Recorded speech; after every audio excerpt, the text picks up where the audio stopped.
Penyakit gagal ginjal yang diderita salah seorang jamaah haji asal Pemalang, Siti Afifah, tidak menyurutkan semangatnya untuk melaksanakan ibadah haji. Waduh, ada jemaah umroh gagal ginjal. Kira-kira bisa berangkat umroh dan haji nggak ya? Berapa biaya terapi cuci darah atau hemodialisis di Arab Saudi? Dan gimana prosesnya ya? Yuk sini Vimin jelasin dari A sampai Z di video ini. Simak sampai akhir ya. Nah, sebelum Vimin masuk ke topik utama, kita bahas dulu ya, sebenarnya apa sih terapi cuci darah itu? Wajib nggak sih untuk pasien gagal ginjal? Terapi cuci darah atau hemodialisis adalah terapi untuk membersihkan racun dalam tubuh yang seharusnya dikeluarkan melalui fungsi penyaringan ginjal. Bagi pasien gagal ginjal yang mengalami disfungsi pada ginjal, maka fungsi pembersihan racun pada darah ini dilakukan oleh alat dan cairan khusus yang bisa mengikat racun dalam tubuh. Terapi cuci darah ini biasanya dilakukan rutin dan berkala setiap minggu ya sahabat. Loh, terus gimana dong buat jemaah umroh dan haji yang punya riwayat penyakit gagal ginjal? Nah, buat jemaah umroh maupun haji yang mengalami sakit kronis seperti gagal ginjal dan membutuhkan terapi rutin cuci darah, nggak perlu khawatir atau ragu ya. Karena di Arab Saudi bisa dilakukan terapi cuci darah loh, meskipun sedang menjalani rangkaian ibadah umroh maupun haji. Bahkan biaya terapi cuci darah atau hemodialisis di rumah sakit Arab Saudi itu 100% gratis loh, alias tanpa dipungut biaya sepeser pun.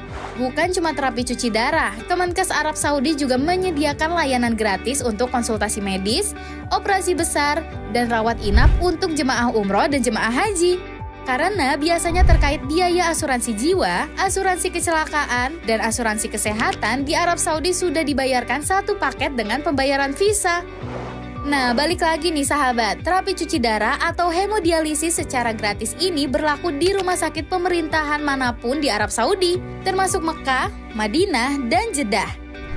Nah, saat terapi cuci darah di rumah sakit Arab Saudi, pastikan sahabat membawa dokumen yang dibutuhkan ya, seperti paspor, visa, medical record dari rumah sakit di Indonesia.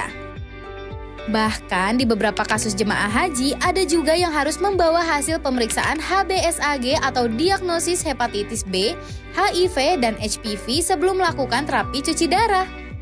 Dan yang perlu dipastikan bagi pasien gagal ginjal yang akan berangkat umroh maupun haji, ada 3 hal penting nih sahabat. Yang pertama, pastikan sahabat melakukan medical check up ke dokter dan mendapatkan surat layak terbang dari dokter. Karena kalau dokter menyatakan tidak layak terbang, sebaiknya memang mematuhi rekomendasi dari dokter. Demi kesehatan dan keamanan, tidak disarankan untuk melakukan perjalanan jauh ke luar negeri ya, termasuk umroh atau haji. Lalu yang kedua, sahabat juga harus membawa obat-obatan pribadi. Meskipun tour leader Venture sudah membawakan peralatan P3K, karena biasanya setiap pasien gagal ginjal memiliki tingkat atau kondisi kesehatan yang berbeda-beda, dan obatnya juga harus disesuaikan. Dan yang terakhir, pastikan sahabat selalu menginfokan kondisi kesehatan ke tour leader, mutawif, dan teman sekamar ya, supaya tim Venture bisa lebih tanggap menangani kondisi kesehatan darurat saat sahabat umroh. Khusus untuk jemaah haji, sahabat dapat melaporkan kondisi kesehatan dan kebutuhan layanan terapi cuci darah ke Balai Pengobatan Haji Indonesia atau BPHI di Mekah, Madinah, dan Jeddah. Nah, semoga infonya bermanfaat ya untuk sahabat. Dan semoga rangkaian umroh sahabat bisa berjalan lancar meskipun kondisi kesehatan mungkin berbeda dengan jemaah pada umumnya.